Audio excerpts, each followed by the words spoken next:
Resistiremos, resistiremos. Nadie podrá robarnos los sueños. Resistiremos por amor a nuestra esencia. Bienvenidos al club de la resistencia. Ustedes alcen la mano y juren que tampoco dejarán que maten sus sueños poquito a poco. Resistiremos, resistiremos. Nadie podrá robarnos los sueños. Resistiremos por amor a nuestra esencia. Bienvenidos al club de la resistencia.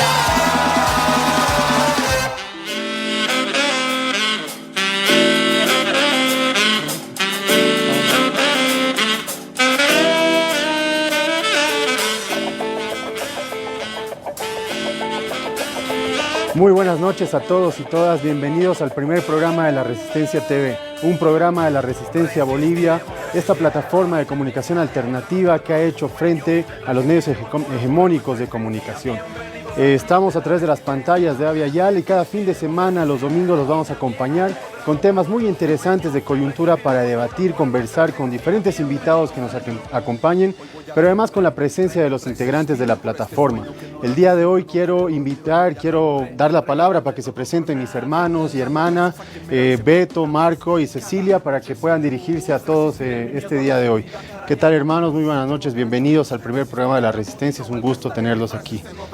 Buenas noches, Cristian, buenas noches, compañeros, compañeras, un gusto muy grande estar aquí en el primer programa de La Resistencia, Rompiendo el Cerco Mediático, donde hablaremos de todo un poco, de todo lo que pasa en la semana, todo lo que pasa en Bolivia. Bueno, como bien lo decían, muy buenas noches a todos por Avia Yala. La Resistencia TV se presenta todos los fines de semana y estaremos con diferentes temáticas rompiendo todas aquellos relatos, aquellas narrativas que se arman desde los medios tradicionales de comunicación y los estaremos presentando para todos ustedes junto a nuestros compañeros. Bueno, buenas noches, hermanos, buenas noches a todos los televidentes de Avia Yala. Feliz de formar parte de este proyecto de La Resistencia Bolivia, nuestra plataforma de comunicación alternativa que fiel a su estilo va a continuar haciendo lo que sabe hacer, combatir la ideología hegemónica, la posverdad, la desinformación, las fake news y siempre de cara al pueblo boliviano. Bueno, así es, muchas gracias, hermanos, bienvenidos, bienvenida Cecilia. Así vamos a tener cada fin de semana diferentes invitados, integrantes de la plataforma para poder ampliar la información que tengamos y los temas que se vayan a conversar y debatir dentro del programa. La Resistencia TV es un programa de La Resistencia Bolivia que tiene el objetivo principal de hacer frente a los medios hegemónicos de comunicación en el país que se han dedicado a desinformar, que durante el último tiempo también han sido parte fundamental de lo que fue el golpe de Estado para desinformar y en este último tiempo también ha servido para instalar un cerco mediático sobre lo que pasa en el país. El día de hoy vamos a conversar sobre los últimos hechos que hemos visto esta semana. El Intercept, un diario de Estados Unidos, dio la información sobre unos audios que se habrían filtrado sobre un plan para un segundo golpe de Estado en el país. Pero además de eso, se ha ampliado la declaración de Carlos Mesa en la Fiscalía y se han dado más detalles de lo que ha pasado en las reuniones que se dieron lugar en la Universidad Católica de Bolivia. Y sin dudas la compañera Teresa Morales, que nos va a acompañar el día de hoy, nos va a poder ampliar más sobre el tema y nos va a dar algunos detalles muy importantes. Todo esto y más con los hermanos que nos acompañan el día de hoy vamos a estar conversando más adelante cuando volvamos.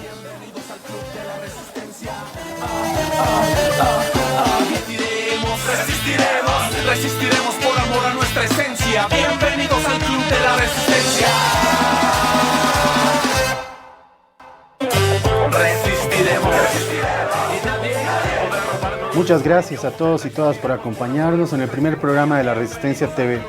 Tenemos que también recordar que este programa, este lanzamiento coincide con lo que ha sido el aniversario de la plataforma. Hemos cumplido 4 años de presencia en los medios alternativos, en las redes sociales, además, haciendo frente a los medios hegemónicos. Este programa vamos a conversar sobre lo que hemos conocido esta semana, sobre los planes de un segundo golpe de Estado en el país, pero además lo que pasó en la Universidad Católica de Bolivia en esa reunión donde la oposición del gobierno de Evo Morales decidió el futuro del país de una forma inconstitucional, dando lugar al golpe de Estado. Y ahí tuvo un rol fundamental Carlos Mesa, quien además se acogió al silencio cuando fue citado por la Fiscalía para no dar detalles y brindar su verdad al país sobre lo que ha pasado. Sobre este tema, mis hermanos y hermanas, Ha sido una semana bastante dura en los medios de comunicación, porque además cómo lo han reflejado ante el país, señalando que algunos medios, y hoy día leía, por ejemplo, El Deber, que señalaba que este caso del golpe de Estado lo asemejan estos medios de comunicación que ha sido parte del golpe a lo que pasó en el caso terrorismo, por ejemplo, y otros titulares en ese sentido que desinforman a la población sobre la realidad, sobre lo que pasó en el país. Pareciera que se está desmontando un poco la narrativa del fraude, ¿no? Y se les está derrumbando tanto a los medios como al bloque golpista de noviembre de 2019, la narrativa que han tratado de imponer, y están recurriendo a nuevas formas, ¿no? Esta que mencionabas tú, Cris, es una de ellas, lo de jalar, lo del caso terrorismo, que se ha demostrado con pruebas ampliamente que era un plan de secesión en Bolivia, y hoy sale con pruebas igual de contundentes el intento de un segundo golpe por no voceros del gobierno de Luis Arce ni del movimiento al socialismo, sino de un medio digital de Estados Unidos, de Intercept, que ha revelado audios del exministro de Defensa, Fernando López, planeando impedir la asunción de un presidente constitucional elegido por la mayoría absoluta de los bolivianos, 55%. Ante lo que quienes formaron parte del golpe de Estado y sus medios oficiales quieren distorsionar, quieren ocultar. Coincide, ¿no? Con lo que hemos justamente visto. A ver, primero pasa que Áñez ya no empieza a sostener ese silencio y en las declaraciones empieza a soltar diferentes partes importantes e involucra actores políticos que han sido parte del golpe de Estado. Es el caso, por ejemplo, revelar que Carlos Mesa estaba contrario a que ninguno del MAS podría suceder en la línea constitucional, y prácticamente estaba diciendo no vamos a seguir la línea constitucional porque no había forma en que el partido con mayoría tenga dentro de las comisiones no solamente la presidencia de Cámara Alta y Cámara Baja, sino la primera vicepresidencia. Por tanto, siempre hubiera caído la presidencia, ojo, en caso de aceptar la renuncia tanto del presidente como del vicepresidente en el movimiento al socialismo.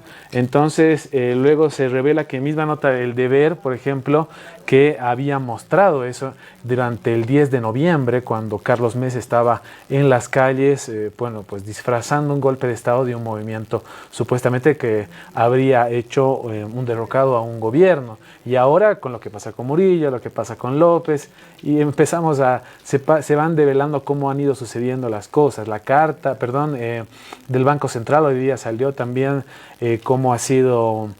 ¿Cómo sacaron la medalla el 11, el mismo día que se estaban reuniendo Áñez con Camacho en la Casa Grande? Es impresionante, ha pasado 1 año y casi 7 meses y todavía seguimos desvelando muchas cosas. O sea, día a día siguen saliendo cosas que han involucrado al golpe de Estado, ¿no? O sea, se van desvelando, toda esta farsa, como dice bien Beto, se va desmontando, ¿no?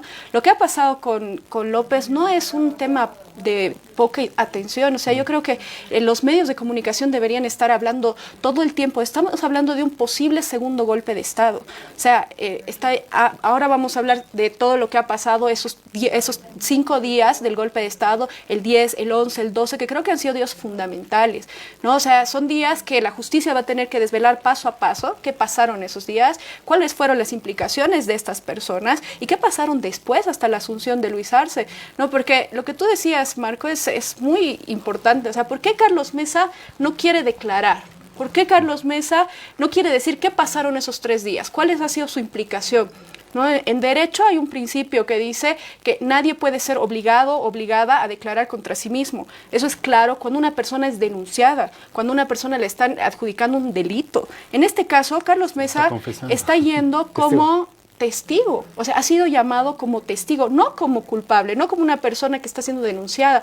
Y al no querer declarar, es un poco como él mismo asume la posición de denunciado, ¿no? Porque sabe que esos días él ha participado en reuniones muy importantes, ha dicho, lo bueno es que todo está documentado, todo está en las redes, y Carlos Mesa, el 10 de noviembre, horas después de que renunció Evo Morales y el vicepresidente, Álvaro García Linera, él estaba diciendo, no va a haber sucesión constitucional, no va a haber sucesión constitucional legal con alguien del MAS, que era lo que correspondía. Entonces, esos 3 días, esa semana, creo que hay que desvelarla, hay que seguir hilando filo, ¿no? Y van a seguir saliendo cosas.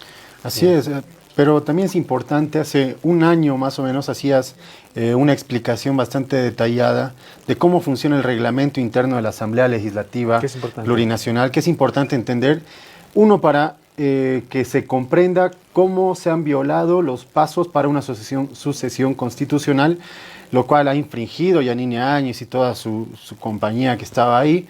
Y esto tú lo has explicado a detalle, Cecilia, y es muy importante tenerlo claro porque no se ha cumplido ni un solo paso para una sucesión constitucional y tampoco para que se instale una sesión en primera instancia, pero tal vez nos puedes comentar un poco más. Sí, ¿ves? Ha sido muy importante las declaraciones que ha hecho Adriana Salvatierra, que ha hecho Susana Rivero y que ahora también vamos a escuchar a Teresa Morales, porque durante esos días ellas, por lo menos Susana y Adriana como asambleístas, han vivido en primera línea lo que ha pasado esos días. O sea, Yanine Áñez, cuando llaman y convocan a Yanine Áñez para que sea supuestamente presidenta constitucional, ella era segunda vicepresidenta de la Cámara de Senadores, ¿no?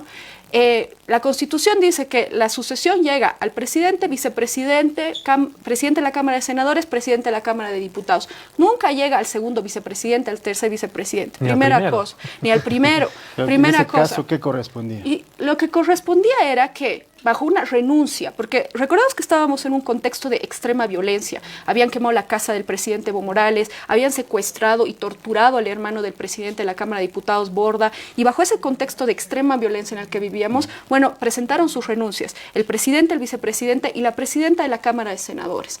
Lo que correspondía era llamar a una sesión de la Cámara de Senadores, reconstituir una directiva con un quórum legal, ¿no? Y que la presidencia del Senado y la primera vicepresidencia le corresponde a la mayoría, le corresponde, así dice el artículo 35 del reglamento de la Cámara de Senadores, esto es le corresponde siempre a la mayoría, y en ese momento, como ahora, es el movimiento al socialismo. Yanine Áñez representaba al 4% del electorado de ese entonces, que era Unidad Nacional. Entonces, bajo ninguna circunstancia le correspondía la presidencia de la Cámara de Senadores. Primera cosa, y además, si ustedes ven el video en la que Yanine se autoproclama primero como presidenta de la Cámara de Senadores, ella misma dice, no puedo constituir esta sesión porque no hay quórum, pero yo me adscribo o yo me autoproclamo como presidenta del Senado. Y hizo exactamente lo mismo. Ella debió poner en consideración la renuncia de Adriana Salvatierra como primer acto, ¿no?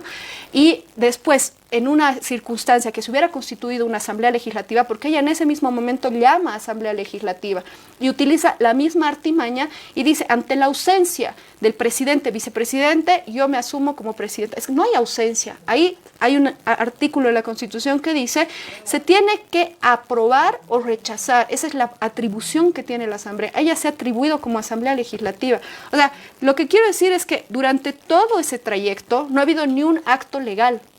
Absolutamente todos los actos que ha hecho Yanine Áñez en esa autoproclamación han sido ilegales y contrarios a la Constitución. Ceci, bueno, para entenderlo, como nos has explicado, entonces estaba la Cámara de Diputados y la Cámara de Senadores. Lo que correspondía era que haya sesión tanto de la Cámara de Senadores como la de Diputados y que se den lectura a las renuncias y en caso de ser aceptadas se repongan las comisiones para recién instalar la Asamblea Legislativa y ahí dar lugar también a la aceptación o al rechazo de las cartas del presidente y el vicepresidente que hasta el momento eran constituidos. En caso de rechazarse, de aceptarse, se daba la línea constitucional al nuevo presidente de la Cámara de Diputados, de Senadores y en su defecto luego de diputados. Cosas que además lo hemos vivido, ¿no? El año 2003, recordemos, el año 2005, en 2 ocasiones con Carlos Mesa. Se rechazó en una instancia la renuncia de Carlos Mesa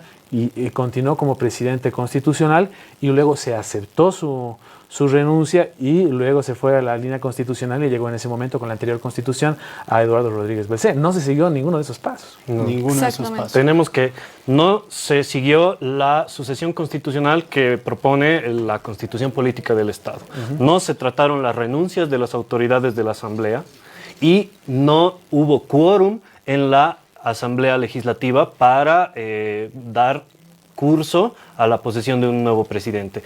Todos los actos fueron viciados por falta de legalidad, fueron inconstitucionales y ahora se intentan imponer nuevas narrativas falsas, fake news, ¿no? Como el hecho de que los asambleístas del MAS fueron quienes no quisieron acudir a la asamblea para impedir una sucesión constitucional, lo cual es falso. Todos vimos durante esos días cómo fueron amedrentados e intimidados los asambleístas, como lo decía Ceci, hasta el propio presidente de la Cámara de Diputados, Víctor Borda, sufrió el secuestro de su hermano, la quema de autoridades, de casas de autoridades pertenecientes al movimiento al socialismo. Entonces continúa el intento de distorsionar la realidad, de imponer falsas verdades. Los mecanismos de la posverdad están de nuevo con todo en los medios de información y eso es lo que tenemos que combatir nosotros hoy. Por suerte vamos a tener de invitada a Teresa Morales, que nos va a conversar acerca de lo sucedido en aquellas obscuras reuniones en la Universidad Católica Boliviana, previo a la autoproclamación de Yanine Áñez. Sí, hermano, lo que comentas, lo que comentan es muy importante porque hay que también entender el entretelón de lo que pasaba alrededor de la Asamblea Legislativa. Si bien no ha habido la formalidad misma de presentar una renuncia, yo puedo renunciar públicamente a través de los medios, pero no se hace efectivo esto si no presento formalmente mi nota de renuncia a donde corresponde, para poner en conocimiento formal y se trate eso. De manera escrita. Y de manera escrita. Y eso es algo que no se ha tocado, o sea, no se ha tratado de la forma debida en su momento. Y también es algo de lo que se ha querido agarrar la derecha golpista en el país, como parte de su narrativa para tratar de desvirtuar el golpe de Estado. Pero a eso no hay que olvidarnos lo que pasaba en los alrededores de la Plaza Murillo en noviembre del 2019, desde las elecciones, este acoso de los movimientos cívicos, en noviembre de la policía acompañando a los movimientos cívicos, cuando querían sesionar los asambleístas, recordemos, la Resistencia hizo una cobertura también, cuando Adriana Salvatierra tuvo que escapar de Plaza Murillo porque los policías la querían detener, cuando le rompieron la polera, incluso hubieron actos de agresión en contra de ella, que era una asambleísta. Hemos visto también estos días circular un video donde un policía que estaba al mando de los efectivos alrededor de Plaza Murillo señalaba que le decía a ella que ya no era presidenta de la asamblea, que había renunciado.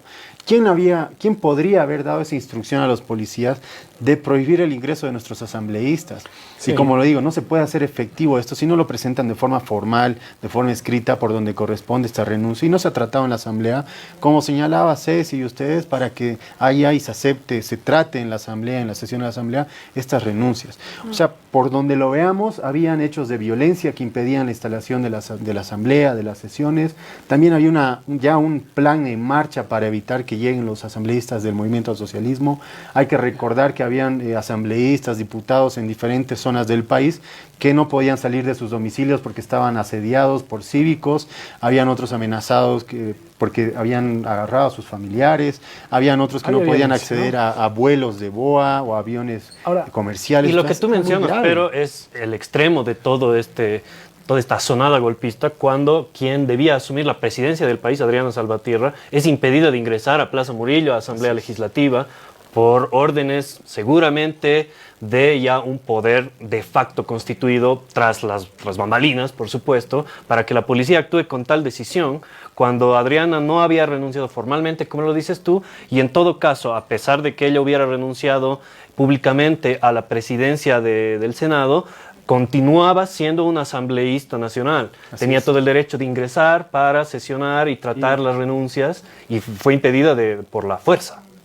Algo fundamental que hay que dejarlo en claro, me parece, es que Adriana Salvatierra, por más de que hubiera denunciado públicamente, lo que corresponde en cualquier lugar del Estado es presentar una carta y que esa carta, sea aceptada o rechazada, porque puede haber instigación, puede haber habido amenazas, como lo que ha pasado, para poder rechazar esa renuncia. Quiero recordar en nuestra historia casi inmediata, nuevamente recurriendo al 2005, cuando recordemos que no habían las condiciones, supongamos que hubiera sido así, para que sesione la Asamblea Legislativa en la ciudad de La Paz. Recordemos que pasó en el año 2005 que se trasladaron todos a Sucre y que también, por más de que se sabía que Ormando Bacadíes y Cosío iban a renunciar, lo tenían que hacer de manera formal y ante la sesión.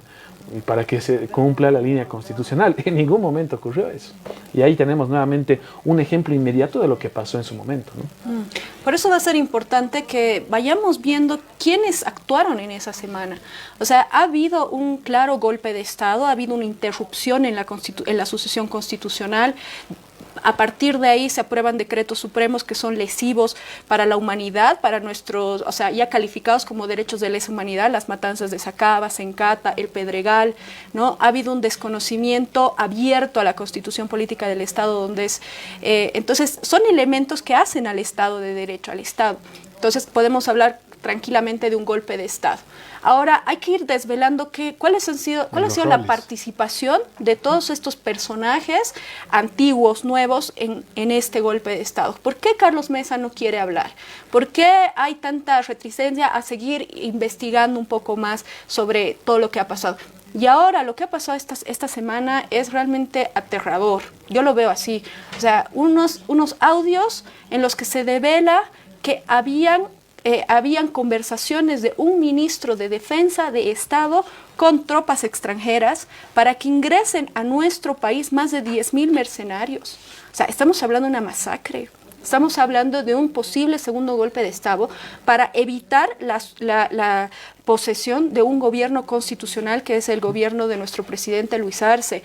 O sea, estamos hablando de cosas muy serias. Estamos hablando de que estaban abriendo las puertas a nuestro país para que vengan y nos ataquen y no asuman una línea constitucional. Yo quiero pensar que nuestra victoria ha sido contundente. La victoria del movimiento del socialismo ha sido tan fuerte con ese 55% que no han tenido la fuerza cívica para poder conmocionar, como lo han hecho en el primer golpe, a la sociedad, a los movimientos sociales entre comillas, y nuestras Fuerzas Armadas y nuestra policía se han mantenido firmes en su mandato constitucional, que es asumir lo que dice la Constitución y posesionar a un presidente que ha ganado unas elecciones, ¿no? Pero han sido cosas que han variado en su plan. Pero ¿quién te dice que ellos hubieran querido y hubieran tenido toda la intención de que haya un golpe de Estado acá? O sea, hay que descubrir cuáles han sido los roles de estas personas con crímenes de lesa humanidad, ¿no? Sí, la derecha se puso en emergencia a partir de la declaración en la Fiscalía de Yanine Áñez. Exactamente. Ella es la que empezó a soltar la lengua y empezó a vincular a todos los que han operado durante el golpe de Estado. Incluso usó como referencia este libro de ese autor Brockman, que ella se apega a lo que narra ese libro, y a partir de ahí es como que les hubiera caído una bomba al relato de los que decían en su momento fraude a los golpistas, que no se entienden y no saben qué hacer. Salió la iglesia con un informe, salieron los cívicos viajando a la OEA con otro supuesto informe, y bien lo señalaba el ministro Iván Lima, tuvieron un año para comprobar su idea de fraude y no lo han podido realizar y no han podido llevar las pruebas supuestamente que tenían a donde corresponde, que es a la justicia, para comprobarlo. Carlos Mesa tuvo la gran oportunidad histórica esta semana de declarar en la Fiscalía su verdad, podía tumbar el relato del golpe de Estado, pero no lo hizo porque es evidente que no tiene los argumentos, las pruebas y no puede comprobar que hubo un fraude en el país. Sobre esto vamos a seguir profundizando una vez volvamos y gracias nuevamente por acompañarnos el día de hoy. Hoy voy a resistir por este sueño que en horas de sueño no quiero. Resistiremos por amor a nuestra esencia. Bienvenidos al Club de la Resistencia. Resistiremos. Bueno, muchas gracias a todos y todas por continuar con La Resistencia TV, un programa de La Resistencia Bolivia. Estamos a través de Avia Yala y les agradecemos que nos acompañen en el primer programa del inicio de grandes debates y del frente que vamos a hacer a los medios hegemónicos de comunicación. Nos hemos comunicado con nuestra hermana Teresa Morales, quien nos ha señalado que está con una emergencia médica, lamentablemente. Desde aquí todo nuestro apoyo y fuerza a una gran compañera con quien hemos compartido muchos espacios, que además ha estado exiliada por el golpe de Estado, por la violencia del golpe de Estado en su momento, a quien le tenemos mucho cariño y le expresamos nuestro cariño y siempre las puertas abiertas del programa para que nos pueda acompañar en un rol muy importante que ella tuvo estos días, que es dar la verdad de lo que ella pudo presenciar y declarar ante los medios de comunicación y ante el país lo que ha vivido durante el golpe de Estado.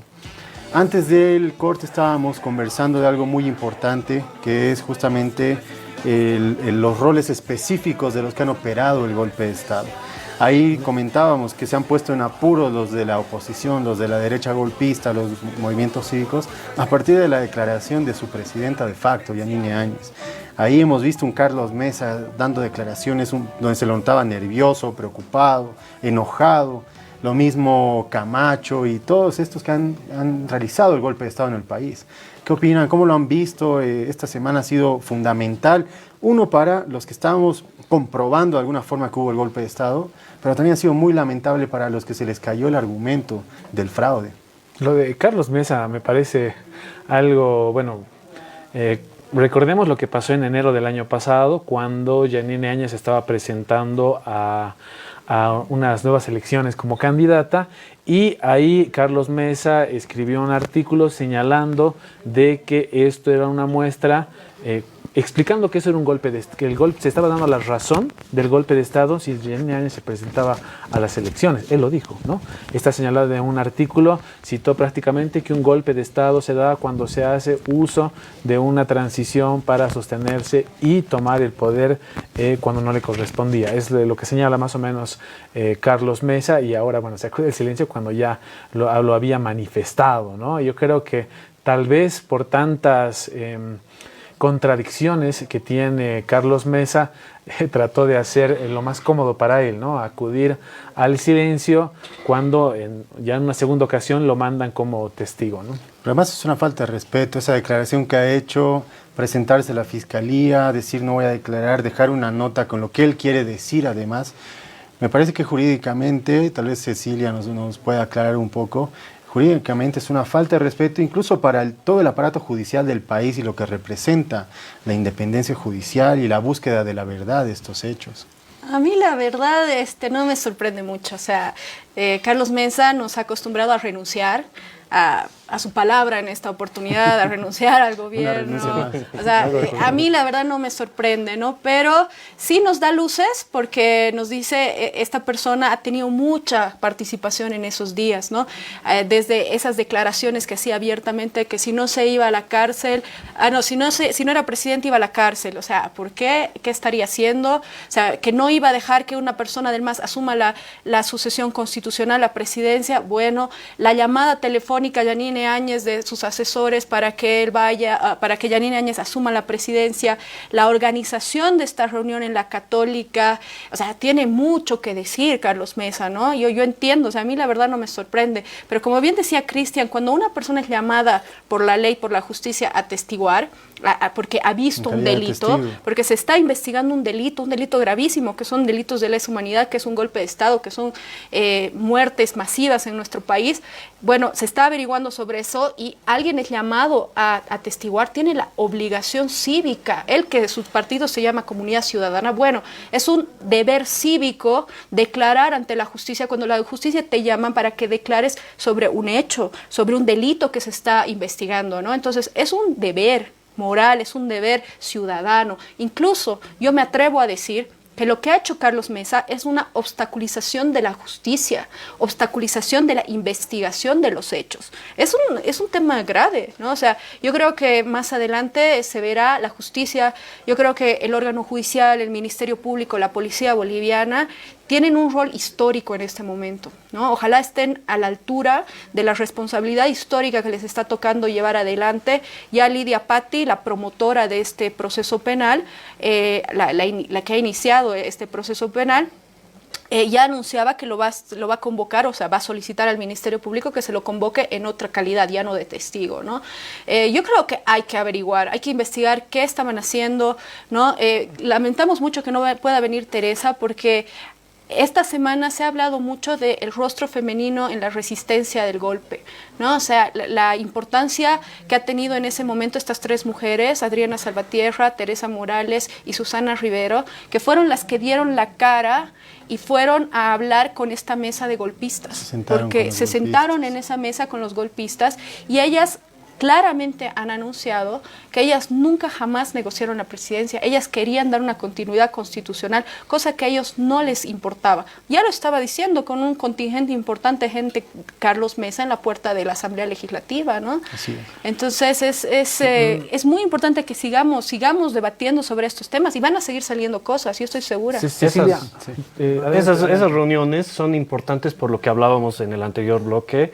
Los actores, que decía Ceci, los actores múltiples que han habido del golpe, por eso lo denominamos también el bloque de noviembre, han participado personas que no tenían ninguna autoridad en la política boliviana, en el orden constitucional boliviano, que no representaban a nadie en términos políticos ni legales, como el señor Tuto Quiroga, señores extranjeros como embajadores, el embajador de Brasil, la Iglesia Europea, la Conferencia Episcopal.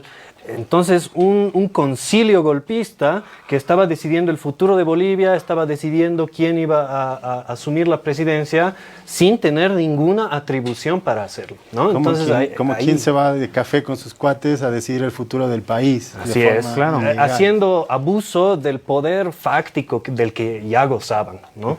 Porque, por supuesto, tenemos que subrayar esto.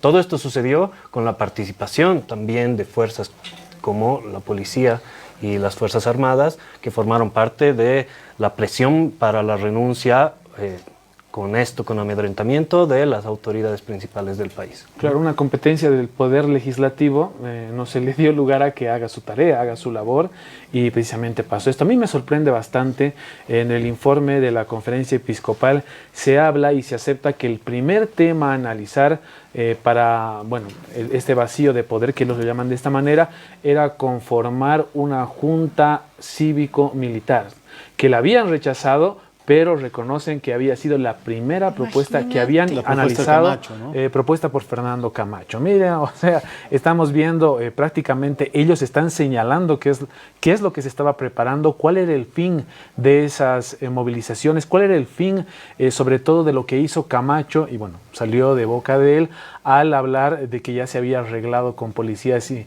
militares para el golpe de Estado. Y sale de la boca de Yanine Áñez, que fue Carlos Mesa el que se negó, el que se opuso a que algún asambleísta del movimiento al socialismo, como explicaba Cecilia, era a quienes les tocaba asumir la presidencia en caso de una sucesión constitucional. Las declaraciones de Yanine Áñez ante Fiscalía develan que Carlos Mesa se opuso a que tanto Adriana Salvatierra, Susana Rivero, Víctor Borda o Medina Celi asumieran la presidencia como la Constitución mandaba. Y ahondando un poquito más en lo de Mesa, en sus declaraciones, no olvidemos que Mesa responde 3 preguntas para luego recién acogerse al silencio. No es que llega, yo no hablo y sale. Habla, da 3 respuestas cortas y recién se acoge al silencio. Ahí se muestran sus contradicciones, que, bueno, primero habla él acerca de la validez que se le está dando a un libro, lo que mencionaba Chris, el libro de Brockman, que habla acerca de los 21 días del golpe, ¿no? Y él quiere quitarle validez porque, por supuesto, lo involucra su figura central en el golpe, que además él mismo lo hizo, ¿no? Durante aquel cabildo en la zona sur, cuando dice o voy a la presidencia o voy a la cárcel, él ya estaba viendo su futuro, exacto, su presagio, y una primera contradicción. Y ahora habla de este libro, se siente indignado porque lo han mencionado dentro de toda la confábula golpista, cuando él, en una oportunidad histórica que tuvo al ser convocado a declarar por el genocidio, bueno, no genocidio, las masacres de octubre de 2003, octubre negro, cuando él también fue de algo que él también fue responsable, tuvo la oportunidad histórica de declarar y de que se comprometió además. Claro, y de señalar, ¿no?, a los autores y develar la masacre que sucedió, perpetrada por el movimiento de Gonzalo Sánchez de Lozada, pero el gobierno, perdón, y no lo hizo, se lavó las manos. Y justamente dijo lo contrario, utilicen este libro, el libro que tiene la presidencia sitiada, donde justifica las masacres, justifica lo que sucedió, ¿no? Bueno, su presidencia. Entonces, la primera contradicción. Y ahora continúa en contradicciones porque primero defendía a Yanine Áñez como persecución y ahora que Yanine lo involucra ya no se atreve a defenderla.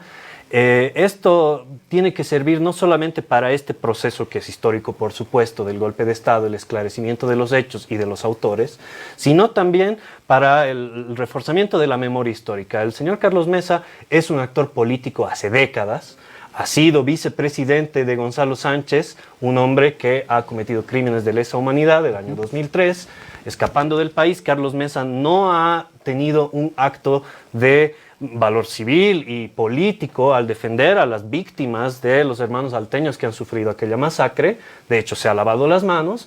Y previamente también ha sido un actor de un desfalco millonario al Estado, cuando él cumplió un rol de periodista, pero era un político que promovió la mal llamada capitalización, el proceso de enajenación de las empresas estratégicas del Estado. Se convierte entonces en un personaje nefasto en la historia de Bolivia. Así es. También es importante recordar o ver, sobre todo, cómo se está rearticulando todo el aparato golpista a partir de lo que de la declaración de Yanine Áñez. A partir de lo que pasó con Murillo, que ha develado lo que ya habíamos visto todos los bolivianos y bolivianas, el lado corrupto del gobierno de facto. Pero además la declaración de Yanine Áñez rearticula todo el aparato golpista para tratar de justificar las acciones que han tenido durante 2019 y 2020. Y también aquí los golpea mucho esta revelación que hace de Intercept de Estados Unidos con estos audios que involucran a Fernando López, el exministro de facto de Defensa, nuevamente, primero vinculado por corrupción y ahora en un caso de un segundo golpe de Estado. Para que hablemos sobre el Intercept, por favor, yo les voy a pedir que aguantemos este corte más y volvemos para profundizarlo, porque esto raya en lo que vemos en películas. Traer 10.000 mercenarios al país es algo inconcebible. Ya volvemos con más sobre este tema específico. Hoy voy a resistir por este sueño que no resistiremos por amor a nuestra esencia. Bienvenidos al Club de la Resistencia. Resistiremos y nadie podrá robarnos los sueños. Gracias a todos y todas nuevamente por acompañarnos. Estábamos hablando sobre la develación que hizo el diario digital de Intercept sobre el rol de Fernando López y cómo estaban planificando un segundo golpe de Estado con fuerzas extranjeras, con mercenarios.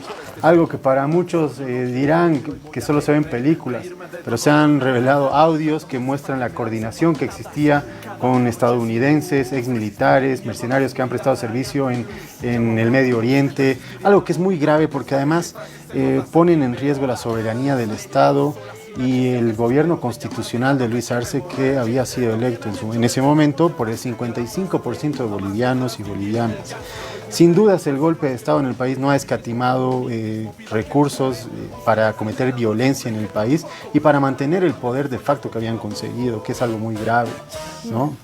Sí, yo creo que con esto se desvela con claridad cuáles eran las intenciones de este gobierno de facto, ¿no? O sea, ellos eran quedarse en el poder con la fuerza y bajo cualquier circunstancia. Iban a utilizar cualquier metodología para poder detentar el poder. Lo que pasa con estos audios son delitos gravísimos, compañeros. O sea, yo me pongo a pensar, incluso digo, en la Constitución dice, cuando una persona levanta armas en contra de su propio país, eso es traición a la patria. Exactamente. Es traición a la patria. Estamos hablando de delitos muy graves que no tenían ningún filtro, vamos a decirle, para poder desvelarlos. O sea, se ven se escuchan en esos audios que ellos no iban a tener ningún reparo de llevar adelante su plan, ¿no? Entonces es muy, muy grave lo que podía haber pasado en nuestro país. Así es. Además es mayor sedición y terrorismo, las palabras que tanto utilizaron ellos para perseguir, para detener a la gente, dirigentes, autoridades, militantes, gente de base. Por escribir en grupos por de escribir WhatsApp, en redes, por tener grupos de WhatsApp, por llevar huipalas en protestas en contra de un golpe, en contra de un gobierno de facto, cuando ellos en efecto estaban haciendo sedición, ¿no?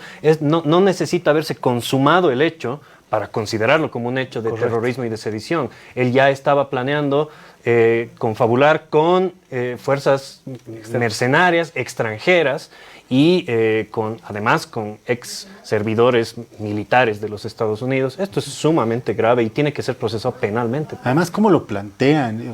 Es un hecho demasiado grave porque dan detalles del plan de cómo lo iban a ejecutar a través de empresas que están constituidas en el país, que están funcionando en el país y que le darían una figura legal de alguna forma de que estarían contratando seguridad privada o algunas cuestiones así, pero que señalen en esos audios que ya están operando en el país. Y por eso es importante que se llegue hasta lo último en la investigación para dar con estas compañías que son simple maquillaje, que son las que operan estos golpes de Estado y sin duda articulan estos grupos de mercenarios que a través de estas develaciones están presentes en nuestro país. Fernando López es un actor del golpe de Estado en noviembre del 2019, porque es el encargado para arreglar con militares precisamente este hecho consumado de conspiración, ¿no es cierto?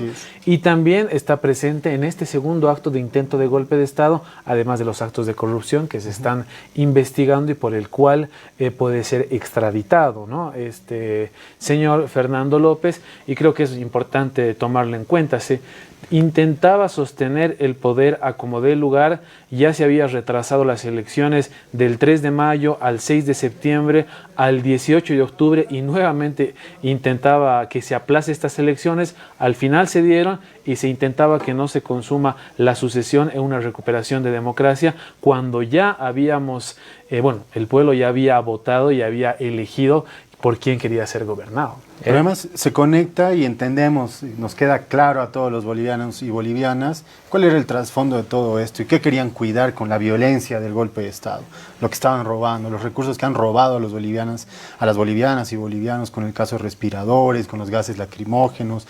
Han tratado de desbaratar las empresas estatales como BOA, Entel y un sinfín de hechos de corrupción que ha caracterizado al gobierno de facto. Así es. Y acá además estamos hablando con evidencias fácticas, ¿no? Son audios que han sido publicados por la revista norteamericana The Intercept. No estamos hablando de discurso político, ideológico. No se trata acá de la opinión de personajes políticos, gente del MAS, no, se trata de pruebas duras en la que a López le preguntan si él realmente está completamente dispuesto a llevar adelante estos planes sediciosos, golpistas, y él dice que absolutamente compromete su participación, la participación de su gobierno de facto al 100%. Y esto ya es innegable. Esta semana ha salido la verificación del 99.99% de que estos audios corresponden al señor Luis Fernando López. Estos audios los pueden escuchar y pueden leer ustedes en nuestra página web, laresistencia.info, donde detallamos lo sucedido, las declaraciones de Yanine Áñez ante la Fiscalía, las imposturas de Mesa y, por supuesto, lo más importante, estas pruebas fácticas, los audios de Fernando López. Una vez más, visiten nuestra página web, laresistencia.info, y continuamos haciendo el seguimiento a las noticias importantes que hemos tocado acá, todos estos temas en nuestras redes sociales. Sí, una cosa más, creo que es importante hacer mención del rol que han tenido los medios de comunicación durante el golpe de Estado y ahora, ¿no? ¿Por qué no sale en todo lado estos audios, ¿no? ¿Por qué ha sido justamente la Resistencia la primera en publicar los audios? Después hemos visto, en otros medios de comunicación. Además, no olvidemos el rol internacional. ¿Qué están haciendo los cívicos hablando con Almagro, ¿no? Entonces, yo creo que va a haber mucho que desvelar de aquí para adelante. Hay mucha tela que cortar. Muchas gracias, Cecilia. Nos hemos quedado con la palabra y sin duda las dudas es algo importante que vamos a continuar, y para eso vamos a comprometer también la presencia de nuestra hermana Tere Morales, quien no nos pudo acompañar el día de hoy por un tema de salud, y por supuesto que entendemos y comprendemos la situación. Para concluir, hermanos y hermanas, sin lugar a dudas, hay mucho que se va a ver esta semana que viene, porque hay declaraciones que están pendientes en la justicia, hay unos que están citados, otros que se están investigando, y que esta semana también vamos a dar luces. Por favor, si pueden brevemente una conclusión cada uno para ir terminando. Bueno, yo lo que quisiera es decir que estemos atentos esta semana, atentas esta semana. Hasta luego, veamos qué pasa en medios internacionales también, ¿no? Sí, los invitamos a seguirnos todos los domingos a las 20 horas. Este nuevo espacio, La Resistencia TV, estará en sus hogares a través de Aviala. La Resistencia siempre de cara al pueblo boliviano y del lado de las masas populares. Nuestros compañeros resistentes van a estar acudiendo acá, vamos a estar rotando en el apoyo para el análisis de nuestra realidad. Muchas gracias a Aviala TV. Gracias a todos y todas. Hasta el próximo domingo. Resistiremos, y nadie podrá robarnos los sueños. Resistiremos, y nadie podrá robarnos los sueños. Resistiremos por amor a nuestra esencia. Bienvenidos al club de la resistencia. Ustedes alcen la mano y juren que tampoco dejarán que maten sus sueños poquito a poco. Resistiremos, nadie podrá robarnos los sueños. Resistiremos por amor a nuestra esencia. Bienvenidos al club de la resistencia.